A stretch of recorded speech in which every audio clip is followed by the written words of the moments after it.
ये तो अपने बहुमत के आधार पे बिल लाते हैं और अपने सांसदों से हाथ ऊपर करवा के उसको पास करवा देते हैं। ये कोई बात हुई?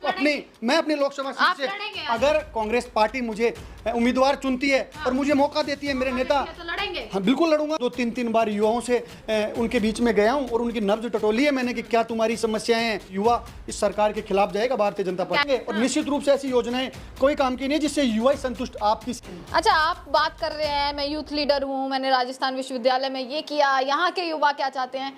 आपको बहुत धरातल से पता है, जमीन से पता है युवा क्या चाहता है। आप भी युवा में आ गए, आप चुनाव लड़ने वाले हैं, अगर लड़ते हैं तो युवाओं के लिए क्या करेंगे? देखिए, मैं आपको बताना चाहूंगा कि मैं राजस्थान की सबसे बड़ी विश्वविद्यालय राजस्थान विश्वविद्यालय का छात्र संघ का अध्यक्ष रहा हूं 2014-15 के सेशन में। मैंने राजस्थान प्रदेश के जो युवा हैं उनकी मांगों पे राजस्थान विश्वविद्यालय के अंदर काम किया है। आज से 10 साल पहले जब मैं विश्वविद्यालय का अध्यक्ष था, तब से लेके आज तक मैं युवाओं से जुड़ा रहा और युवाओं के बीच में काम कर रहा हूँ।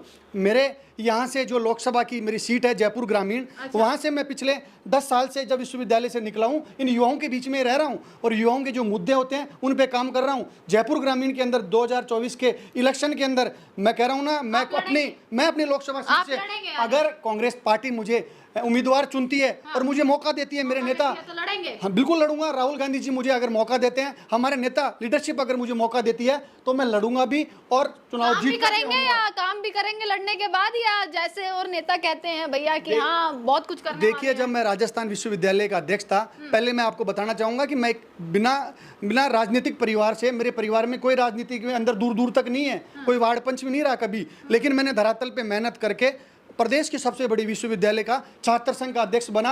12 साल बाद राजस्थान विश्वविद्यालय के अंदर एनएसवाई का पूरा पैनल जीत कर आया। हमारे नेता राहुल गांधी जी ने हमें बुलाकर यह कहा कि निश्चित रूप से आपने युवाओं के लिए काम किया है, इसलिए राजस्थान की युवा शक्ति ने आपको चुना है। राजस्थान विश्वविद्यालय का छात्र संघ बनना मेरे लिए गौरव का क्षण है और मैं निश्चित रूप से आपको कहना चाहूँगा कि आने वाले लोकसभा चुनाव में जयपुर ग्रामीण लोकसभा सीट निश्चित रूप से कांग्रेस पार्टी के पक्ष में। 10 साल से तो ये सीट कोई निकाल नहीं पाया ना, तो आप कैसे इतने आत्मविश्वास से कह रहे हैं कि हाँ भैया अगर मेरे को मौका मिलता है तो मैं जरूर लड़ूंगा या मैं जीतूंगा भी या मैं उस पर काम भी करने वाला। देखिए, इसके कई कारण रहे हैं, मैं ज्यादा डिटेल में तो नहीं जाना चाहता, लेकिन कुछ ही चीजें ऐसी है।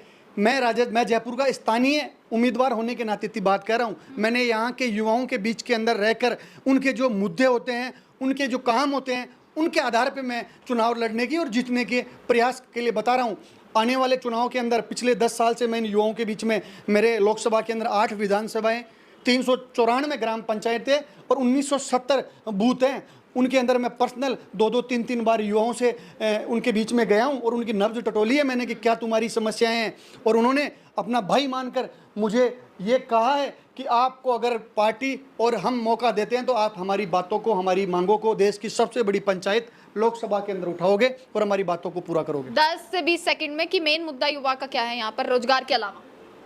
देखिए, निश्चित रूप से जयपुर ग्रामीण ऐसी लोकसभा है, इसके अंदर हमारी, जैसे पिछले दिनों इन्होंने यहाँ पर युवाओं की जो मांग थी सबसे बड़ी कि जो सेना के अंदर जयपुर ग्रामीण का युवा सबसे ज़्यादा भाग लेता है, लेकिन भारतीय जनता पार्टी ने एक ऐसी अग्निपथ योजना ला दी जिससे युवा आज खुद को ठगा सा महसूस भी यानी वर्क करेंगे आप लोग। 4 साल की नौकरी के लिए युवा इतनी मेहनत करता है और उसके साथ एक ठगा सा वो महसूस करता है, इससे युवा संतुष्ट नहीं है। और मैं तो मेरे जयपुर ग्रामीण के युवाओं के बीच में रहता हूँ। आज हर विधानसभा के अंदर युवा सेना भर्ती के लिए वहाँ पर नियमित अभ्यास करता है, वहाँ पर दौड़ करता है, लेकिन जब ऐसी योजनाएं भारतीय जनता पार्टी लेकर आती है तो युवा इसके पक्ष में नहीं है और पूरे देश में इसका विरोध हुआ था। ये माने नहीं माने, इसका भी देश के आने वाले 2024 के इलेक्शन में बहुत बड़ा मुद्दा बनेगा। ये युवा इस सरकार के खिलाफ जाएगा भारतीय जनता पार्टी। कैमरे पर कही है ना एक बार कि हाँ भैया मेरे को लड़ाई है चुनाव, तो मैं देखिए किस प्रकार। बिल्कुल, मैं रहता हूं उनके बीच में। मैं सिर्फ वादे ही नहीं करता, मैं काम करके भी दिखाऊंगा। बिल्कुल, हमारे तो नेता राहुल गांधी जी ने कहा है कि हमारी सरकार अगर वापस बनकर आएगी तो इस अग्निपथ योजना को हम हटा देंगे और निश्चित रूप से ऐसी योजनाएं कोई काम की नहीं जिससे युवा संतुष्ट। आप किसी के लिए कोई योजना लाए थे, किसानों के लिए 3 काले कानून लेके आए, किसान ही उसके लिए संतुष्ट नहीं है तो उनको क्या उसका जरूरत थी? अग्निपथ से युवा ही संतुष्ट नहीं है तो ऐसी योजना लाने से क्या मतलब है? कोई भी योजना आप लाते हो, देश के संसद में उसे पास कराते हो, पहले आप उस जिसके लिए लेके आ रहे हो उनको संतुष्ट तो करो, डिस्कस तो करो। ये तो अपने बहुमत के आधार पे बिल लाते हैं और अपने सांसदों से हाथ ऊपर करवा के उसको पास करवा देते हैं। ये कोई बात हुई? आज देश का युवा और पूरा देश इसको समझ चुका है। इनकी कथनी और करनी में बहुत फर्क है। इनसे देश का युवा, बुजुर्ग बुजुर्ग, तमाम वर्ग अब इनसे दूर जा रहा है और निश्चित 2024 के अंदर हमारे देश के अंदर बदलाव होगा और जो हमारा इंडिया गठबंधन है ये निश्चित रूप से देश के अंदर दोबारा आएगा और देश तरक्की की राह पर जाएगा।